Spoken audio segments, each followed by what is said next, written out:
مرده که سال و ماه قهریه چی کار کنی باید؟ یعنی میشه که شما هم سال و ماه قدیش قهری کنی. البته این نهایت بیعقلی ای. اگر شوهر گپ نزد شما گپ زنی. اگر شوهر شما را نمیخواهد شما مجبور برید در آغوش او بدروی. مثلا برای شما کاری گناه نیست بلکه اجر و ثواب است. شما را یقین بدونید شوهر خداوند مقامش بلند کردگی است.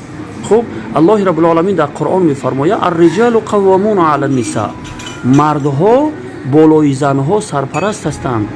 خب یعنی ببینه که اگر شوهر خفه میشود قهری میکنه یک بار همون سببهای قهری کردنش جویا شوی. چرا شما پروا نمیکنه که شوهرتون قهری است؟ اگر گپ نزد اینجا کوتاهی از شما هم شیده میتوانه. خب مرده که شما همین خیلی زنها همین خیلی هستن که یک مرده که غضبی میکنه، مرده که زودید میکنه، بس اون رام در یک کنجک میشینه. مرده که داد میگه، وای میگه، قهری میکنه، خونه میزنه، میروه بیابوزی میکنه، میروه زنی دی میگیره.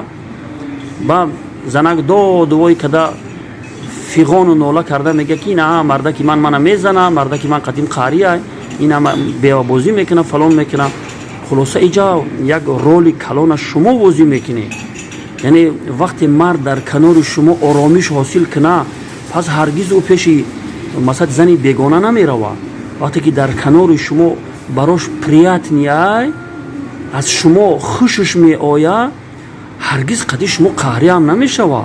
باور کنی من مرد هستم، خصلت مردها را من خوبتر از شما میدونم. اگر مرد قهری میکنه برای در قچه خوش بود رو مجبور قدیش گپ زن، مجبور از او همخوابگی طلب بکن.